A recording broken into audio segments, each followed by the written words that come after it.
বেলেগ মিছন পাৰিছে এইটো চাই লওক। হেল্ল' গাইছ, আজি আকৌ অন্য এটা ভিডিঅ' লৈ আহিলোঁ। আজি ডিউটি নগ'লোঁ। ডিউটি নোযোৱাৰ উদ্দেশ্যটো এইটো হ'লে, ৰাতিপুৱা মানে বৰষুণ দি আছিলে আপোনাৰ। বৰষুণ দি থকা অৱস্থাত মই ভাবিছিলোঁ 10মান বজাত বৰষুণটো এৰিব, নাই বৰষুণটো এৰাই নাই। পিছত সেইটো কাৰণে নগ'লোঁ আৰু নোযোৱাতে সেইটো কাৰণে মোৰ ৱাইফে ক'লে ব'ল অলপ গাহৰি দানা মানে কচু কাটি লৈ আনোগৈ গাহৰি দানাৰ কাৰণে বুলি ক'লে।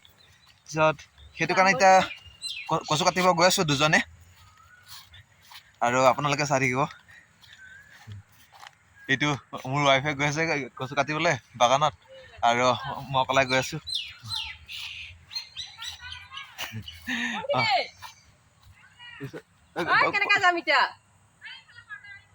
কোনবা পথাৰি যাব পাৰে।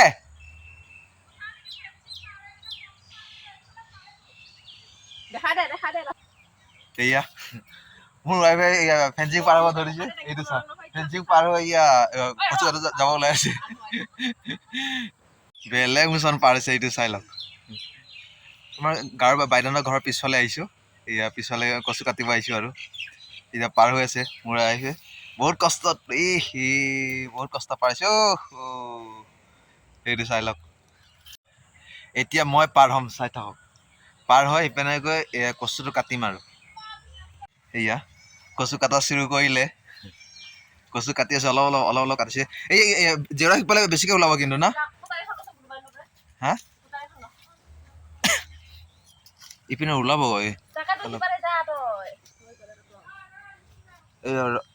ভণ্টি আনি আছে বোলে। অলপ ভালকে কাটিবা। এইপিনে চোৱা,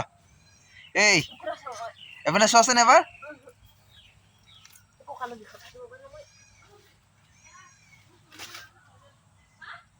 মই কাটি দিম ৰবা। কেনেকে এনে কাটি বহুত জন্ম কচু কাটি দিছে গাহৰি দানাৰ কাৰণে।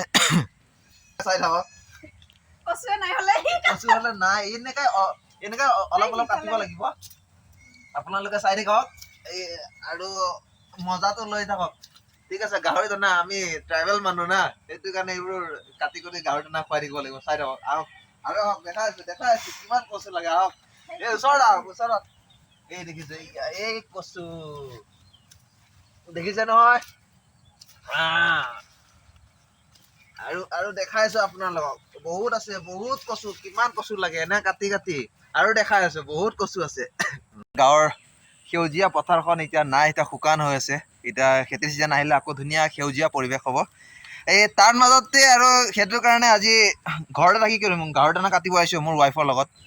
মোৰ ৱাইফে অলপ কাটি আছে, আপোনালোকক অলপ আগত দেখুৱাইছে। আৰু যিহেতু মই কাটি আছো, আৰু এই ওচৰত আমাৰ বাইদেৱে চাই আছে, হাই বুলি কৈছে। কি অকলশৰীয়া মানুহ এনেকে ৰখি আছে যে আমি কাটা চাই আছে। তাকে মই কৈছো, বাইদেউক কৈছো অলপ হেল্প কৰি দিব আহক, যেতিয়া আহিম বুলি কৈ আছে। আৰু লগতে ওচৰতে আছে ভন্টিয়ে ছাগলী টানি আছে, সিও আহিব, চাই আছে।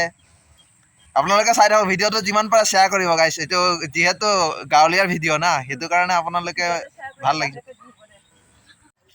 ফাইনেলি গাইছ, আমাৰ কাটিং কমপ্লিট হৈ গ'ল।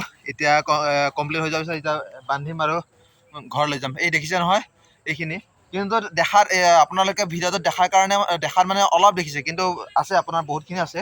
এইটো আপোনাৰ এবস্তামান হৈ যাব। আৰু পিছফালে দেখিছে নহয় পথাৰখন কিমান ডাঙৰ, সেউজীয়া পথাৰখন, ইয়াতে ধান খেতি কৰা হয়। ইমান ধুনীয়া পৰিৱেশ, সেউজীয়া হ'লেও মানে ধুনীয়া হৈছে। এতিয়া খালী মাটিতো, এতিয়া একো নাই। এতিয়া খেতি চিজন হ'লে আকৌ ধুনীয়া দেখিলে হয়। এতিয়া যিহেতু একো নাই, এই পিছফালে এনে জেওৰা দি আছিলে, জেওৰা কিনাৰে মানে কচুবিলাক আছিলে। এই কচুবিলাকে আমি মানে কাটি কেনে এতিয়া গাহৰি দানাৰ কাৰণে লৈ গৈ আছোঁ আৰু তাত সিজা কৰি চাউল তাউল দি সিজাম, আৰু সিজাই কৰি আকৌ গাহৰি খাব পাৰিব যিহেতু। আৰু মোৰ ৱাইফে লৈ আহিছে। এক কাম কৰা, এই দেখিছে নহয়, এই বস্তাটোতে ভৰাই কেনে লৈ গৈ থাকিম আৰু ঘৰত। এতিয়া কাটিং কমপ্লিট হৈ গ'ল। কাটিং কমপ্লিট, এতিয়া খালি লৈ যাব লাগে ঘৰত। ঠিক আছে গাইছ, চাই থাকিব। হৈ গ'ল, বান্ধি দিলোঁ। বান্ধি কেনে মোৰ ৱাইফত লৈ আছে বস্তাত অলপ, আৰু মই এই বস্তাটো বান্ধি দিলোঁ। লৈ কেনে গৈ আছোঁ আৰু ঘৰলৈ। এতিয়া কিমানখিনি কাটিলোঁ, অলপ সৰহকৈ। ঠিক আছে গাইছ, চাই থাকিব ভিডিঅ'টো। গাইছ দেখিছে নহয়, লৈ আহি আছোঁ কান্ধত। দেখিছে নহয়, চাই থাকক আপোনালোকে। লৈ গৈ আছোঁ ঘৰলৈ। গাহৰিৰ দানাৰ কাৰণে আপোনালোকে যিমান পাৰে ৰাস্তাৰ লগত আহি আহিছোঁ। এইয়া মোৰ ৱাইফে দেখিছে নহয় কি আৰামত আহি আছে, অলপ লৈ আহি আছে, হাই দিছে। ঠিক আছে গাইজ, আৰু ভিডিঅ'টো ইমানতে সামৰিলোঁ। Bye bye. জয় অসম, জয় জুবিন দা, জাষ্টিছ ফৰ জুবিন গাৰ্গ।